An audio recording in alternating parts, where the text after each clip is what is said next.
para naman sa mga gusto, interesadong magnegosyo, alam niyo ba na pwede niyong pagkakitaan ng cleaning machines?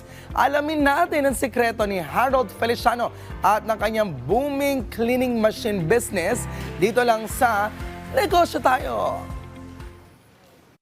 Ako si Harold Jumel Feliciano, nagsusupply ng pinakamagandang health cleaning machine dito sa Pilipinas.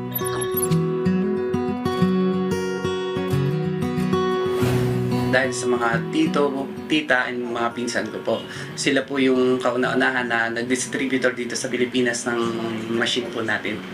Lahat ng bacteria, molds, viruses, pwede nyo eliminate gamit lang yung water na hindi na po tayo gagamit ng kahit anong klaseng chemical po. Habang nag-aaral pa po ako, sumasama na rin po ako sa mga tito and tita ko po, sa mga pinsan ko po. Nakikita ko po sa kanila na may potential po dito sa ganitong business. Pagka-graduate ko po, wala na po akong ibang pinasukan. Kasi tinuruan na rin po ako nila na sumama sa kanila at mag-try din po sa ganitong business. Ngayon po, nag-start po ako talaga unang-una sa cleaning po.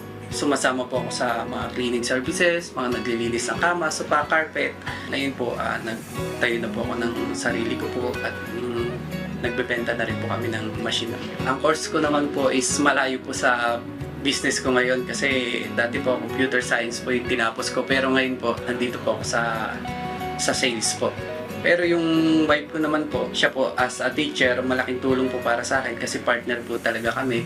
Siya po yung nagmamanage din po sa business din po namin. Yung start talaga, medyo struggle po. Pero dahil nandiyan rin po yung mga tito and pinsan ko po, tinutulungan naman nila kami, ginagabayan, tinuturuan sa bawat hakbang ng araw-araw namin. Kaya nagpapasalamat po ako sa kanila. Marami po kaming nadaanan na challenges. Meron na po kaming nangyari sa amin na may mga taong nanloloko, mga hindi po nagbabayad.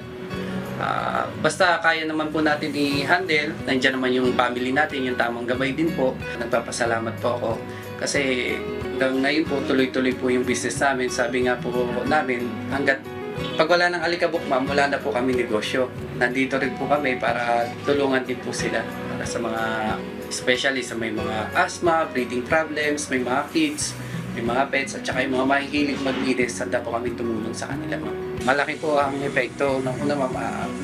Marami kami natutulungan po. Kasi ang kinukuha rin po namin, nanay na rin po. Kasi alam naman po natin na sila po yung magagaling maglinis. Nakakapagbigay po kami ng trabaho at gusto po namin mas mapalaki pa po yung business namin para mas marami pa po kami taong matulungan. Then nakakatulong kami sa kanila, nakakatulong din po sila sa amin. Sa mga gusto pong magnegosyo, basta sa una po, tiyagain talaga natin hanggang dulo. Basta unang-una, ang kakampi natin po yung nasa taas. Lagi lang tayo may mag-pray, humingi tayo sa kanya ng tulong at bibigyan naman po agad niya tayo. Sa pagninegosyo, kailangan may tiwala tayo sa sarili at higit sa lahat sa Panginoon. Kaya naman, tara, negosyo tayo!